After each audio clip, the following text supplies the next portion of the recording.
नमस्कार। एक बहुत गहन विषय बना हुआ है आज के संदर्भ में अदानी साहब का जो मामला आया है, हिडनबर्ग रिसर्च की रिपोर्ट के बाद। उसमें पार्लियामेंट में भी लोकसभा में और राज्यसभा में इस पे काफ़ी हल्ला मचा। जो अ, राष्ट्रपति का थैंक्स मोशन था, उसके बीच में ऑपोजिशन ने कई बातें उठाई, कई मुद्दे उठाए। राहुल गांधी ने भी अदानी के मुद्दे को लेकर एक एक सवा घंटे की बात कही। फिर मल्लिकार्जुन खड़गे ने राज्यसभा में उसी विषय पर बात की।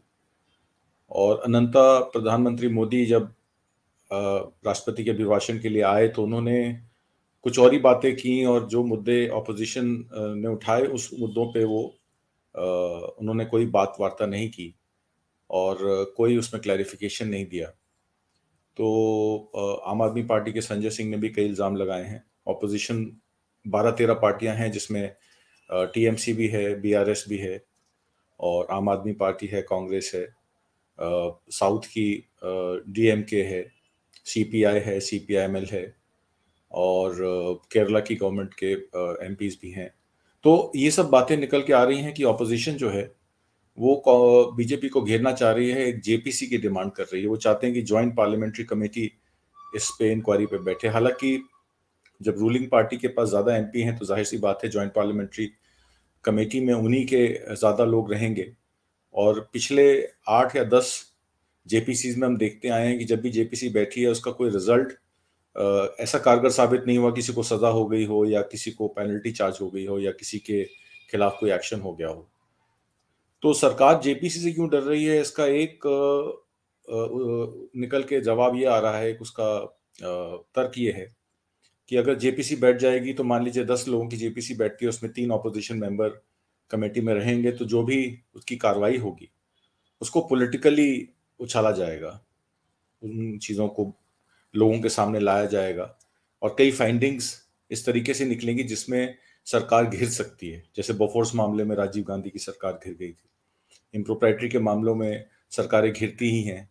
तो जेपीसी एक पॉलिटिकल स्लगफेस्ट बन के रह जाएगा, एक पॉलिटिकल मुद्दा बन के रह जाएगा, उसमें बीजेपी कॉर्नर हो सकती है। इसलिए बीजेपी जेपीसी बनाने में इंटरेस्टेड नहीं है।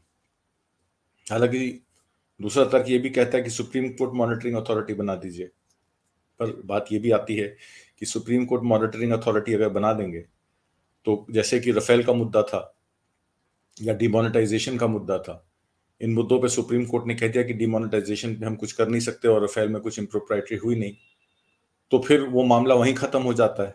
उस मामले को फिर आप आगे कैसे उठाएंगे? तो अगर जेपीसी नहीं बनती है तो फिर ऑपोजिशन पार्टीज के पास कोई चारा नहीं रह जाएगा कि लोगों के पास अब आगामी चुनाव आ रहे हैं, कर्नाटका में है, उसके पहले 3 नॉर्थ ईस्टर्न स्टेट्स में है, मेघालय, मणिपुर में, और उसके बाद साल के आखिर में 6 और इलेक्शंस हैं। तो टोटल 9 इलेक्शंस प्रमुख प्रमुख राज्यों में हैं, जैसे कि मध्य प्रदेश में भी है। तो अब कर्नाटका का जो एसिड टेस्ट पता लगेगा मई में कि किस तरीके से लोगों का रुझान है, और अदानी के मुद्दे पे सरकार को क्या नुकसान या क्षति पहुंची। एक बात और मैं जाहिर कर दूं कि उत्तर प्रदेश इन्वेस्टमेंट समिट इस टाइम पे चल रहा था, तो उसमें अदानी के इन्वेस्टमेंट्स के बारे में ज्यादा बात नहीं की, क्योंकि उनकी जो कंपनीज हैं, जो 7 लिस्टेड कंपनीज हैं, टोटल 9 कंपनियां हैं, उनमें किस कंपनी ने क्या इन्वेस्टमेंट की प्रोविजन किया है यूपी इन्वेस्टमेंट समिट में। पर यूपी सरकार ने जो प्रीपेड मीटर्स का कॉन्ट्रैक्ट था 45,000 करोड़ का, चारों जो विद्युत डिस्ट्रीब्यूशन कंपनीज हैं, मध्यांचल, पूर्वांचल, तो उन चारों कंपनीज का 45,000 करोड़ का मीटर सप्लाई का उन्होंने ठेका कैंसिल कर दिया।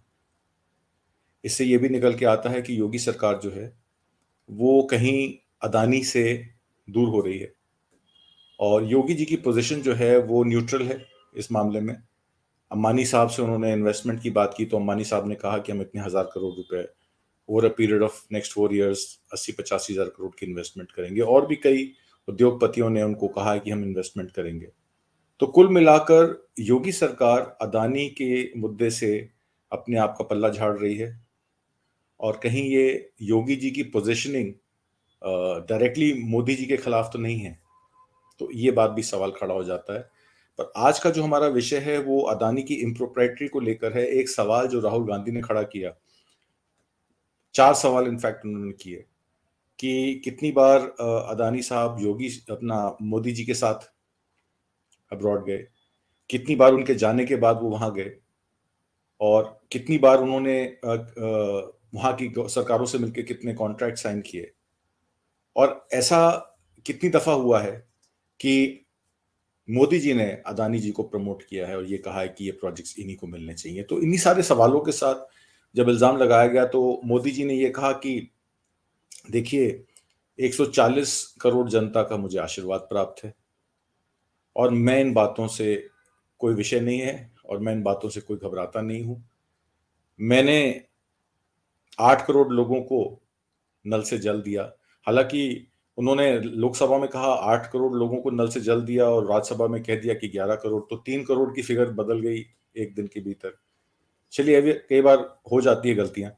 तो जो उनका विषय था, उन्होंने कहा 8 करोड़ लोगों को नल पे जल दिया, 9 करोड़ लोगों को मैंने फ्री टॉयलेट्स मुहैया कराए, टॉयलेट्स बनवाए, 10 करोड़ लोगों को मैंने पीएम आवास योजना के तहत घर दिलवाए, 45 करोड़ जनधन अकाउंट खुलवाए जो पिछली किसी सरकारों ने नहीं खुलवाए।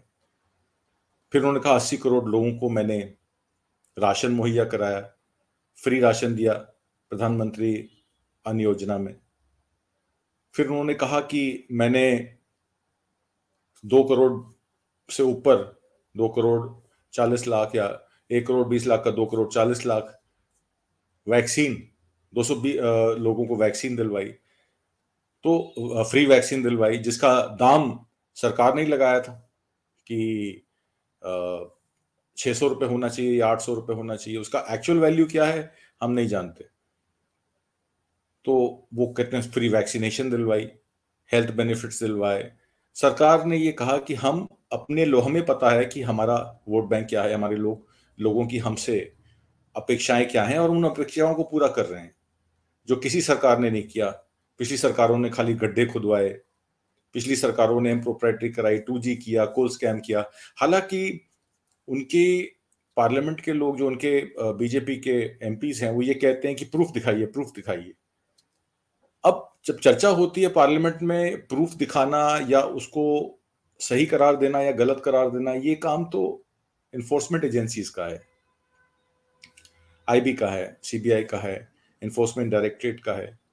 इन लोगों को तहकीकात करनी चाहिए। पार्लियामेंट में तो जो बात निकल के आती है, चाहे वो हिंडनबर्ग रिसर्च की रिपोर्ट हो, चाहे वो स्विस केबल के थ्रू बफोर्स में लेन देन की बात की गई हो, वो भी तो स्विस केबल के थ्रू आई थी। बफोर्स की जो बात हुई थी तो वो भी तो एक फॉरेन कंट्री से आई थी। तो उसमें ये कह देना कि जो बीबीसी दिखा रही है प्रधानमंत्री मोदी जी के राज में 2002 में गुजरात दंगों में क्या हुआ, तो वो गलत है। बीबीसी एंटी नेशनल है, हिंडनबर्ग रिसर्च एंटी नेशनल है, क्योंकि बाहर की इन्वेस्टमेंट कंपनीज चाहती नहीं है कि हिंदुस्तान डेवलप हो। तो भाई जाहिर सी बात है, अगर बाहर की कंपनियां चाहती नहीं है, बाहर के देश चाहते नहीं हिंदुस्तान डेवलप हो, तो फिर आप फॉरेन इंस्टीट्यूशनल इन्वेस्टर्स को क्यों बुलाते हैं हिंदुस्तान में?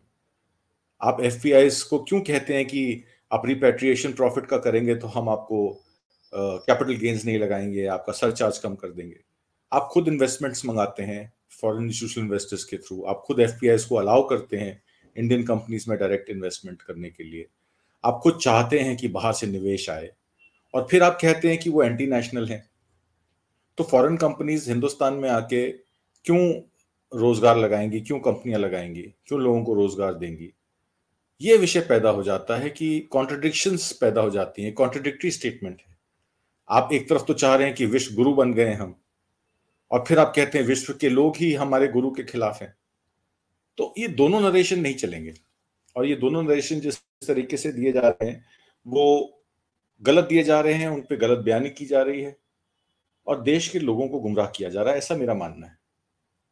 पिछले प्रोग्राम में मैंने आपको कहा था कि मैं अदानी जी को कैसे मोदी जी बेनिफिट करते हैं, किस तरीके से उनका फायदा पहुंचाते हैं, इस पे चर्चा हम करेंगे। तो मैंने एलआईसी पे चर्चा की, किस तरीके से एलआईसी ने 2017 में 108 रुपए करीब शेयर था, वो बेचकर अपना पोर्टफोलियो जीरो कर लिया, अपनी पोजीशन जीरो कर ली, और उसके बाद 2022 में, 2021 और 2022 में जब शेयर 1300 रुपये हुआ, 2500 रुपये, 3000 रुपये हुआ, 3900 रुपये हुआ, तो उन्होंने वापस शेयर खरीदे, 5% अपनी, 4.5%, 5% अपनी इक्विटी बना ली अदानी शेयर्स में, जबकि कोई म्यूचुअल फंड कंपनी 1% से ज्यादा एक्सपोज नहीं थी अदानी कंपनीज में।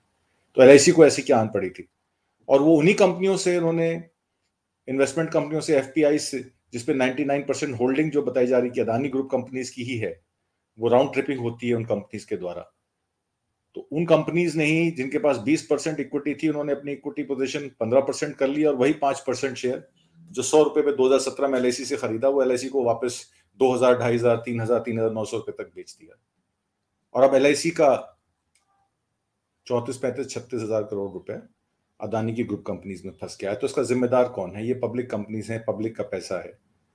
आप और हम जीवन बीमा कराते हैं और एक्सपेक्ट करते हैं कि एलआईसी हमें, जब मैच्योरिटी हो जाएगी एलआईसी की, तो हमें प्रॉपर रिटर्न देगी। एजेंसीज के एजेंट्स जो होते हैं वो हमें कहते हैं 6%, 8%, 10% तक आपको रिटर्न आएगी और आपका सम एश्योर्ड भी वापस हो जाएगा। तो हम सपने बुनते हैं अपनी इन्वेस्टमेंट्स कि हमारे पास इतना पैसा आएगा तो हम अपने बच्चों की पढ़ाई लिखाई करवाएंगे, या बेटी की शादी करेंगे, या नया घर बनवाएंगे। तो हम अपने सपने सजो के रखते हैं, और अगर एलआईसी ऐसे पैसा लुटा देगी सरकार के कुछ लोगों के कहने पर, तो बड़ा दुख की बात होती है। अब जैसे मैंने आपको एलआईसी का बताया, और उसके बाद मैंने पिछले प्रोग्राम में ये भी बात कही थी कि किस तरीके से बांग्लादेश में गोडा का जो इलेक्ट्रिसिटी प्रोजेक्ट था, उसका आईसीजेड डिक्लेयर करके, उसको, उसका टैक्स कम करके, जीरो करके, उसकी एक्साइज कम करके, टैक्स कम करके, इनकम टैक्स का वेवर देके, और किस तरीके से उस प्रोजेक्ट को फेवर किया गया। और बांग्लादेश बोर्ड ने उसी बिजली के प्रोजेक्ट को, पीपीए एग्रीमेंट को, ये कहा कि एक एग्रीमेंट एक वन साइडेड है, इस एग्रीमेंट को हम ऑनर नहीं कर सकते। तो अब नई नई बातें निकल के आ रही हैं, किस तरीके से रूल्स चेंज किए गए, उसके बारे में मैं संक्षेप में 2 बातें और रखूंगा। पिछले प्रोग्राम में मैंने सारी बातें रखी थी। एक विषय इनका एयरपोर्ट का है कि एयरपोर्ट में क्या इम्प्रोप्राइटरी हुई। जो मुंद्रा पोर्ट में एक छोटी सी स्ट्रिप चलाने वाली अदानी कंपनी 7 एयरपोर्ट्स का मैनेजमेंट कैसे उसको मिल गया, उसके बारे में हम चर्चा करेंगे। 2006 में यूपीए गवर्नमेंट ने 2 कंपनीज थी, एक जीएमआर थी और एक जीवी के ग्रुप थी। उनको मुंबई और दिल्ली एयरपोर्ट के लिए उनको ठेका देने के लिए उन्होंने टेंडर निकाले।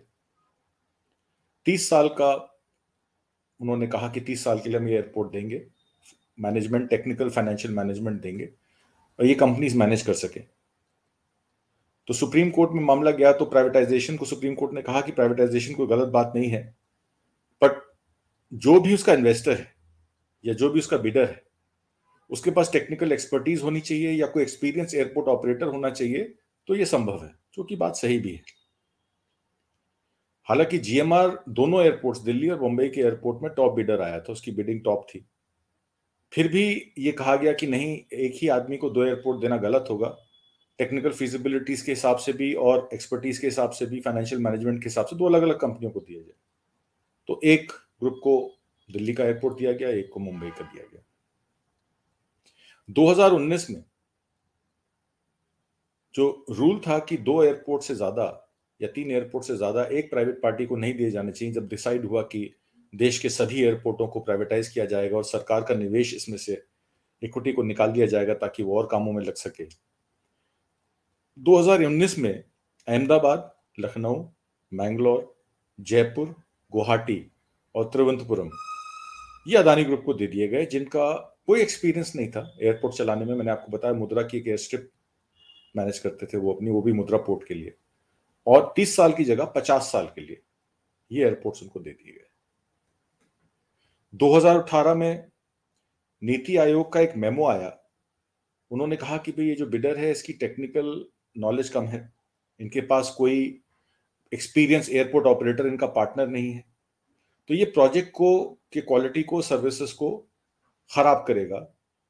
और जो डायरेक्ट डीईए होती है, डायरेक्टरेट ऑफ इकोनॉमिक एक्टिविटी, तो उन्होंने ये कहा डायरेक्टरेट ऑफ इकोनॉमिक एक्टिविटी ने कि जो पब्लिक प्राइवेट पार्टनरशिप सेल है ये कैपिटल इंटेंसिव होता है, इसमें बहुत सारी कैपिटल लगाई जाती है, रिटर्न जो है over a period of time आती है, पहले 2, 4, 5 साल 10 साल इन्वेस्टमेंट होती है, उसके बाद ही उसका ब्रेक इवन होता है या उसकी रिटर्न आती है। तो ये जो 6 एयरपोर्ट दिए जा रहे हैं एक ही बिडर को, अदानी को, उसको नहीं दिए जाने चाहिए। ये डीए ने भी कहा, डिपार्टमेंट ऑफ इकोनॉमिक अफेयर्स ने। और उन्होंने ये कहा कि ये प्रोजेक्ट फेलियर, अगर एक जगह भी प्रोजेक्ट फेल हो गया तो सारे प्रोजेक्ट फेल हो जाएंगे। इससे हमारी देश की गरिमा भी खराब होगी, क्षति भी होगी, और एक गलत मैसेज इंटरनेशनल बाजारों में जाएगा। और ज्यादा बिडर्स होने चाहिए, अलग अलग एयरपोर्ट अलग अलग बिडर्स को दीजिए, ताकि कंपटीशन भी रहे और फेयर कंपटीशन में अच्छी सर्विसेज कस्टमर्स को मिले। अब जो प्राइम मिनिस्टर ऑफिस में जो पीएमओ है, जिनके अंडर ये 10 या 12 लोग इन्वेस्टमेंट और डिसइन्वेस्टमेंट के प्रोजेक्ट्स को अंडरटेक करते हैं, जो पीएमओ और नीति आयोग के चेयरमैन, एक एम्पावरमेंट ग्रुप, जो टॉप एम्पावरमेंट ग्रुप होता है, जो फाइनल स्टेज इनकी होती है, उन्होंने ये सारी वार्निंग जो डीईए की थी, डिपार्टमेंट ऑफ इकोनॉमिक अफेयर और नीति आयोग की, सारी ये रिजेक्ट कर दी। और उन्होंने 6 के 6 एयरपोर्ट उस टाइम पे, अब टोटल 7 हैं, अदानी को दे दिए। तो 24 महीने के अंदर ये 7 के 7 एयरपोर्ट अदानी साहब को हैंड ओवर कर दिए गए।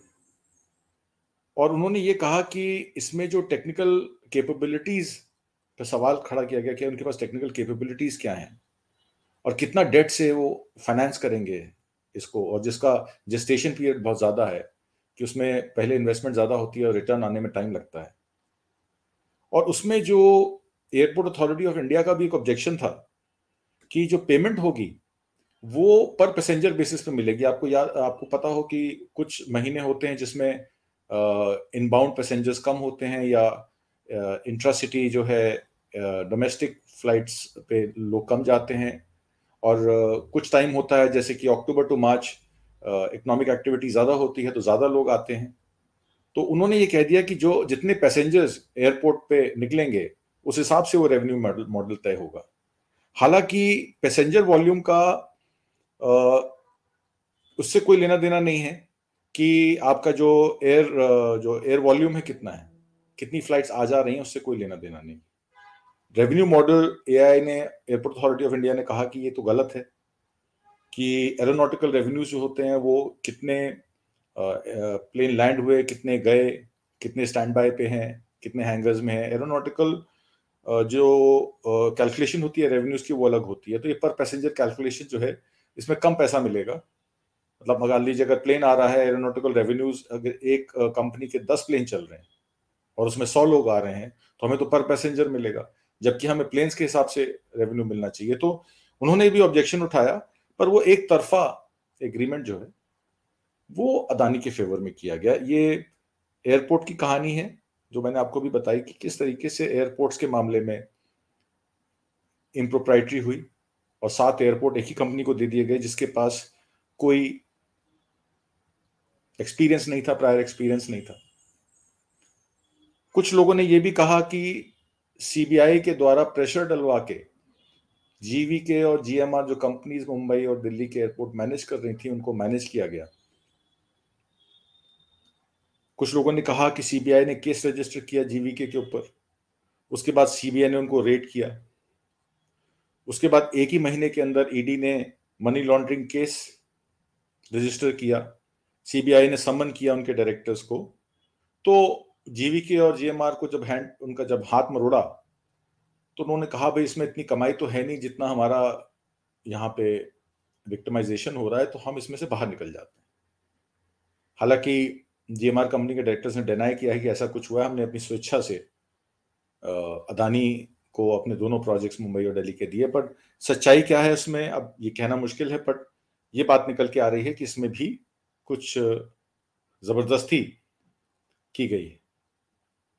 अब जैसे कि मैंने आपको पहले बताया कि बिजली का जो गोडा का प्रोजेक्ट था बांग्लादेश का, उसमें ये एक स्लाइड देखिए, उसमें साफ साफ लिखा है कि कोई भी coal based Indian thermal plant project होगा जो पीएसयूज के, अदर देन पीएसयूज, जो बैंक, जो गवर्नमेंट और पीएसयू जो सरकार के अंडर जो पावर प्रोजेक्ट्स चल रहे हैं या जो कोल फर्नेस प्लांट्स हैं, उसके अलावा थर्मल पावर प्रोजेक्ट कोई भी होगा कोल बेस्ड, वो एक्सपोर्ट बिजली की तभी कर सकता है जब उसको डेजिग्नेटेड अथॉरिटी का सर्टिफिकेट प्राप्त हो कि हम सरप्लस हैं।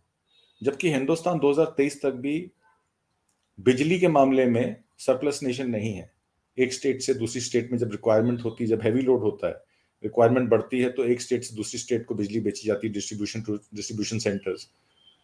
और एक्सचेंज भी है। आपको याद हो पावर एक्सचेंज में गर्मियों में बिजली का एक्सचेंज रेट 22 रुपए 23 रुपए यूनिट भी चला गया था। इसका मतलब है कि बिजली की शॉर्टेज है, तभी जो यूनिट बाजार में डिस्ट्रीब्यूशन कंपनीज 10 रुपए 11 रुपए बेचती हैं, कमर्शियल और डोमेस्टिक 8 रुपए 9 रुपए, वो 22 रुपए 23 रुपए भी देती हैं जब लोड की रिक्वायरमेंट होती है और लोड अवेलेबल नहीं होता। तो इस कंपनी को कैसे एक्सपोर्ट अलाउ कर दिया गया अदानी के प्रोजेक्ट को, कि 100% प्रोजेक्ट जो है आपका एक्सपोर्टेबल है। और उसमें फिर कुछ रूल्स भी अमेंड किए गए। 2019 में इलेक्शन थे अप्रैल में, तो 25 फरवरी को, ये दूसरी स्लाइड देखिए, इसमें proposal for setting up new SEZ, एक प्रपोजल अदानी पावर का था, झारखंड लिमिटेड का, जो गोदा का प्रोजेक्ट था, जिसमें उनके पास 425 हेक्टेयर जमीन का उन्होंने प्रावधान किया था। 1000 हेक्टेयर जमीन मांगी थी झारखंड की सरकार से। 425 हेक्टेयर का उनके पास प्रोविजन था, जिसमें लैंड इन पोजेशन उनका दिखा रहे हैं 222 हेक्टेयर, और 202 हेक्टेयर जो है वो अप्रूवल रिमेनिंग है या उनको और मिलनी है। और उसमें ये कहा गया कि इसको sector specific single special economic zone के अंदर एक सिंगल पावर प्रोजेक्ट को एसईजेड घोषित कर दिया गया। एसईजेड का मतलब ये होता है कि आपको कोई एक्साइज नहीं देनी है, आपको कोल का कोई कार्बन टैक्स नहीं देना है, आपको कोई प्लांट एंड मशीनरी इंपोर्ट पे आपको टैक्स नहीं भरना है, आपको पहले 5 साल का इनकम टैक्स फ्री है, अगले 5 साल में आपकी प्रोविजनिंग पूरी है, और अगले तीसरे 5 साल में जितनी भी एक्सपोर्ट का प्लॉबैक है वो आप 50% कर सकते हैं बगैर कोई टैक्स दिए। तो इस तरह के बेनिफिट उस एसईजेड को दिए गए कि उस प्रोजेक्ट को प्रमोट किया गया कि आप उसको बिजली को बेचिए। इतनी सारी इंसेंटिव्स लेने के बाद उस बिजली की कॉस्ट 7 रुपए 7 सेंट से 5 सेंट होनी चाहिए थी, पर उन्होंने 17 सेंट में बेची बांग्लादेश को, जो कि ऑलरेडी 6 सेंट 7 सेंट में अपनी बिजली मैन्युफैक्चर करते हैं। तो वहां के जो लोग थे या वहां की जो एजेंसीज थी, उन्होंने कहा ये तो गलत एग्रीमेंट है। सारे टैक्सेस वेवर लेने के बाद, कोल सेस वेवर लेने के बाद 11-12 बिलियन डॉलर का प्रोजेक्ट का नुकसान बांग्लादेश को हो रहा है। क्योंकि कोयला बर्निंग प्लांट में अगर 8 से 9 टन कोयला आप बर्न करते हैं तो उसका कार्बन सेस देना पड़ता है। कार्बन सेस में ही करीब $1 बिलियन का 25 साल का पीपी एग्रीमेंट था, उसमें बेनिफिट था उनका। और total over the project cost, उन्होंने कहा ये कोल की कॉस्ट और जो ऑपरेशंस की कॉस्ट जो है ये इन्फ्लेटेड दिखाई गई है। जो टैक्स बेनिफिट मिले हैं अदानी को वो उन्होंने पीपीएम में बिल्टअप नहीं किया, इसलिए हमें बिजली नहीं खरीद सकते। तो ये एक साफ साफ हिंदुस्तान की सरकार द्वारा टैक्स वेवर देने के बाद अदानी उन्हीं टैक्सेस को इनबिल्ट करके कॉस्ट बांग्लादेश की बोर्ड को दे रहा है, उनके इलेक्ट्रिसिटी बोर्ड को दे रहा है, उनको बिजली के पीपी एग्रीमेंट में डाल रहा है। जब उनको इस बात का पता लगा, उन्होंने कहा ये गलत है, हम इसको बिल्कुल नहीं मानते हैं और आपसे इस पे एग्रीमेंट नहीं कर पाएंगे, इसको आप रिवाइज कीजिए। तो वो मामला वहां खड़ा हो गया।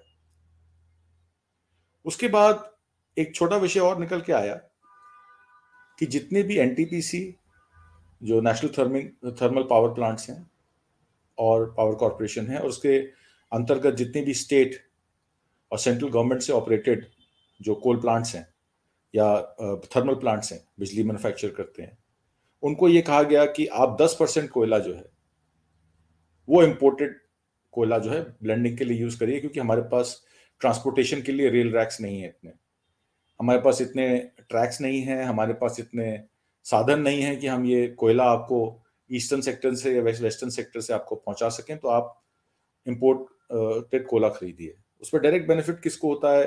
कोयला इंपोर्ट इंडोनेशिया से, ऑस्ट्रेलिया से, जहां से भी हो, उसमें अदानी की कंपनीज ही वो कोयले को इंपोर्ट करती हैं और हायर कॉस्ट पे इंपोर्ट करती हैं। हालांकि उनकी ब्लेंडिंग जो है, इंपोर्टेड कोयला की जो बर्निंग रेशियो है वो डोमेस्टिक कोल से कम है। डोमेस्टिक कोल को बर्न करके ज्यादा बिजली बनाई जा सकती है, वो सस्ता पड़ता है। तो 10% ब्लेंडिंग का नाम इन्होंने अपनी सारी पब्लिक सेक्टर अंडरटेकिंग से एनटीपीसी को दे दिया, उनको फोर्स कर दिया कि अब 10% कोयला जो है इंपोर्टेड खरीदें। हालांकि इतना कोयला, अभी इंटरनेशनल मार्केट में कोयला और महंगा हो गया है, इंडोनेशिया से भी कोयले का रेट ज्यादा हो गया है, ऑस्ट्रेलिया से कोल माइन से आ नहीं रहा है। तो एक नई अमेंडमेंट की गई। ज्वाइंट सेक्रेटरी ने, मिनिस्ट्री ऑफ पावर ने ये चिट्ठी देखी है, गवर्नमेंट ऑफ इंडिया विद्युत मंत्रालय की 30 नवंबर 2022 की चिट्ठी है, जिसमें कहा जा रहा है कि जितनी भी सेंट्रल स्टेट जब पावर जनरेशन कंपनीज और आईपीपीज हैं जो इंपोर्टेड कोयले का इस्तेमाल कर रही थी, इंपोर्टेड कोयले का इस्तेमाल करना भी इन्होंने ही बताया था, इन्होंने ही इन्फोर्स किया था 10%, वो अगर डोमेस्टिक कोयला लेना चाहती हैं ईस्टर्न सेक्टर से, तो उसके लिए आरसीआर मॉडल यूज करना पड़ेगा, मतलब रेल, फिर उसके बाद वो जाएगा आपका शिप से, और शिप से फिर वो रेल के द्वारा नॉर्थ और वेस्ट में यूज किया जा सकता है। नॉर्थ वेस्ट इंडिया के लिए वेस्ट, मतलब पंजाब में अगर मान लीजिए आपको थर्मल प्लांट चलाना है, तो पहले वो कोयला पैराडीप पोर्ट से, पैराडीप पोर्ट ले जाया जाएगा, जैसे तलचर एरिया पड़ता है, तलचर एरिया असम और सिलचर के पास पड़ता है, तो तलचर से वो पैराडीप पोर्ट में लेके जाया जाएगा कोयला बाय रोड। पैराडीप पोर्ट से, रेल रूट से पहले पैराडीप पोर्ट, पैराडीप पोर्ट से वो उसको लेके जाया जाएगा मुंद्रा पोर्ट। अब ये वाया श्रीलंका, अब ईस्टर्न इंडिया जो है, अब जो हमारा ईस्ट इंडिया है वो किस साइड है, वेस्ट किस साइड है, और नॉर्थ ऊपर है, तो श्रीलंका के द्वारा पैराडीप पोर्ट से उसको पहले वेस्ट कोस्ट पे मुंद्रा पोर्ट पे लेके जाया जाएगा। मुंद्रा पोर्ट आप जानते हैं अदानी चलाते हैं, और वेस्ट मुंद्रा पोर्ट से फिर रेल द्वारा उस कोयले को पंजाब, हरियाणा या और प्रदेशों में। ये चिट्ठी उन्होंने लिखी है Punjab state power corporation limited के सीएमडी को, कि आप 1-2 रैक कोयला रोज जो है आरसीआर रूट से मंगाइए, डायरेक्ट रूट से मत मंगवाइए। इसमें फायदा किसको होता है? इसमें फायदा अदानी को होता है। पहले वो कोयला शिप से एक कोस्ट से दूसरी कोस्ट लेके जाया जाएगा, वहां से फिर रेल द्वारा मुंद्रा पोर्ट से वो पंजाब में आएगा। ये नोटिफिकेशन जारी की गई 30 नवंबर को, और उसको जनवरी 2023 में अमल लाने के लिए दिया गया। तो इस तरीके से, जैसे मैंने आपको बताया, किस तरीके से ये फायदा पहुंचाया जा रहा है अदानी पोर्ट्स को, अदानी ग्रीन एनर्जी को, अदानी की कंपनीज को, ये मामला जो है वो खड़ा हो जाता है।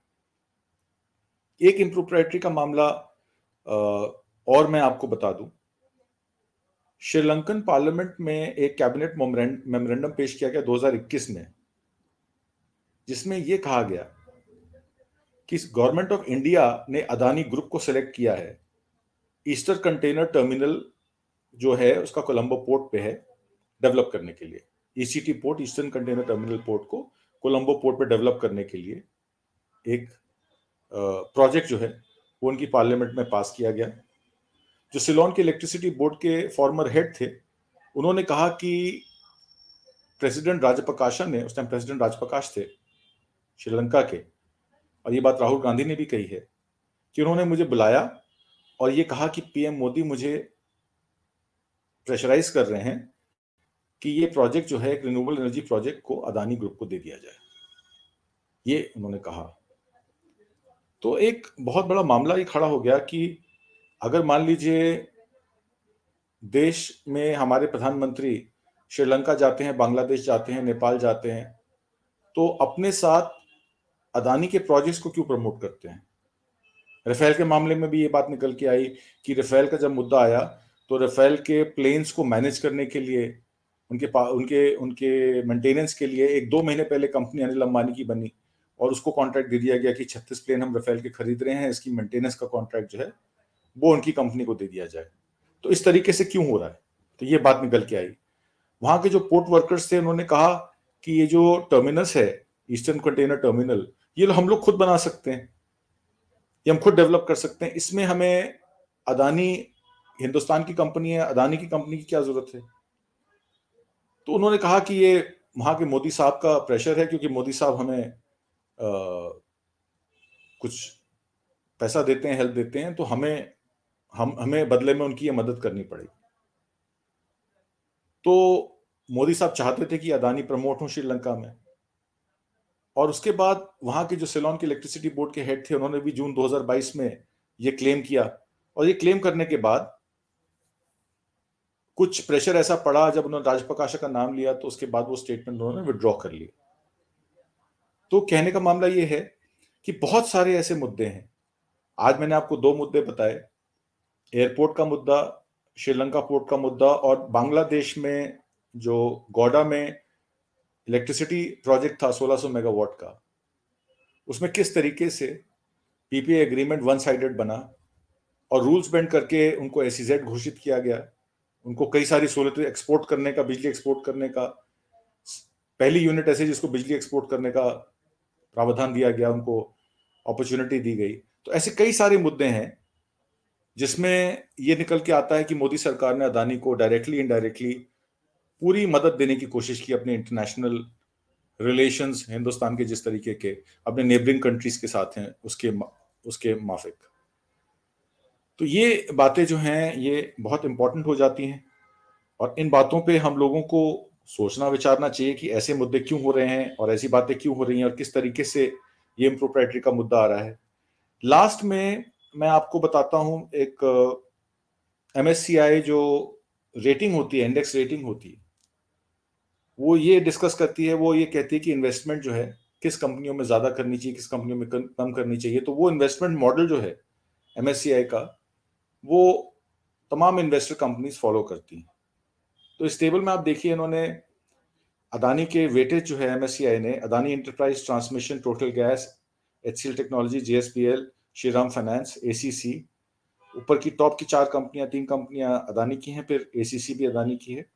उनकी जो रेटिंग्स हैं वो वेटेज चेंज की, BPS वेटेज चेंज की, मतलब वेटेज चेंज करने का मतलब ये होता है अगर आप उसकी वेटेज कम करते हैं तो इन्वेस्टर कंपनी जो फ्री फ्लोट शेयर्स होते हैं, क्योंकि कहा गया कि 75% इक्विटी जो है वो डायरेक्टर्स के पास है, अदानी के पास है, 25% फ्री फ्लोट है। फिर सवाल ये खड़ा हो गया कि उस 25% में भी 15% फ्री फ्लोट जो है उन्हीं कंपनीज के पास है जिसके ओनर वो 99% मालिक खुद हैं, क्योंकि 99% इक्विटी उन FPIs की सिर्फ अदानी की कंपनीज में लगी है, तो जाहिर सी बात है कि अदानी की ही वो कंपनीज हैं। तो जब ऐसा पता लगा इंटरनेशनल मार्केट में कि 90% स्टॉक जो है अदानी ही होल्ड कर रही है डायरेक्टली इनडायरेक्टली, 15% वो और 75% ये, तो उन्होंने फिर फ्री फ्लोट शेयर का जो इंडेक्स है उसकी वेटेज कम कर दी, जिसका मतलब ये है कि जाहिरन अब इन्वेस्टमेंट कंपनीज वहां से अपना पैसा निकाल लेंगी। तो अनुमानित जैसे कि दिखाया $161 बिलियन का फ्लो कम हो जाएगा अदानी इंटरप्राइजेस का, ट्रांसमिशन का 145 का, और अदानी टोटल गैस का 110 का, और ACC का करीब 12 का। तो कुल मिला के 450-500 मिलियन डॉलर की इन्वेस्टमेंट कंपनीज अपना विड्रॉ कर लेंगी, बिकॉज वो फ्री फ्लोट शेयर्स जो हैं उनकी वेटेज कम हो जाएगी, क्योंकि वो free float shares directly indirectly Adani group के पास हैं। तो ये मामला है। मूडीज ने भी अपनी रेटिंग जो है Adani green energy renewables, Adani total gas और मुंबई जो इलेक्ट्रिसिटी प्रोवाइडर कंपनी है, डिस्ट्रीब्यूशन कंपनी है, उन चारों की रेटिंग वेटेज कम कर दी है मूडीज ने भी। और भी रेटिंग एजेंसीज की कॉल ले रही हैं। आपने देखा लगातार अदानी का शेयर मार्केट में गिर रहा है। उनकी मार्केट कैपिटलाइजेशन 19,63,000 करोड़ से 10 लाख करोड़ ही पहुंच गई है। 9,63,000 करोड़ का उनको ऑलरेडी नुकसान हो चुका है। ये आने वाले टाइम में नुकसान बढ़ सकता है। तो मेरी लोगों से ये गुजारिश है, अदानी के शेयर्स मत खरीदें। आप मत सोचें कि आज मैं खरीद लूंगा तो ये फिर 4,000 का हो जाएगा, या जो पहले खरीद चुके हैं 3,200 3,400 रुपए में, वो ये ना कोशिश करें कि अब 1,000-1,500 का मिल रहा है, 1,600 का मिल रहा है तो मैं खरीद के अपनी कॉस्ट एवरेज कर लूं। जहां आप कॉस्ट एवरेज करने लगते हैं, गिरती हुई छुरी को पकड़ेंगे तो आपका ही हाथ जलेगा और कटेगा। तो मेरा आप लोगों से ये गुजारिश है, अदानी के शेयर से दूर रहें। जो खरीद चुके हैं वो लेके बैठे रहें और जब मौका मिले बेच दें, और नए लोग तो बिल्कुल उसमें परचेजिंग ना करें, चाहे वो शेयर, क्योंकि कई जो मार्केट के एक्सपर्ट हैं उनका कहना है ये शेयर 800 से 945 रुपए, 945 से लेके 650 रुपए तक भी जा सकता है। अब इसकी बॉटम लाइन क्या है, इसके फाइनेंशियल्स क्या हैं, इनके एसेट बेस क्या है, वो एसेट बेस लीज्ड है, ओन्ड है, और उसकी रिटर्न क्या है, आने वाले समय में क्या प्रॉफिट मार्जिन हैं, ये सारी बहुत कॉम्प्लिकेटेड डिटेल्स होती हैं। हम और आप जो है यहाँ बैठ के डिस्कस नहीं कर सकते। तो मेरा यही कहना है कि इनके शेयर से दूर रहिए, और मार्केट क्या ऑब्जर्व करेगी, क्या उस पर रिएक्शन देगी, जब तक चीजें सेटल ना हो जाएं उसमें निवेश ना करें। इन्हीं सब बातों के साथ मैं आपसे इस हफ्ते विदा लेता हूं। अगले सप्ताह फिर किसी नए सब्जेक्ट पे मिलेंगे, और कमेंट बॉक्स में जरूर अपने कमेंट्स लिखिए, मैं पढ़ूंगा उनको, और जहां भी आपकी कोई सजेशन होगी मैं उस पर जाहिर सी बात है अमल करूंगा। तब तक मुझे आज्ञा दीजिए। नमस्कार।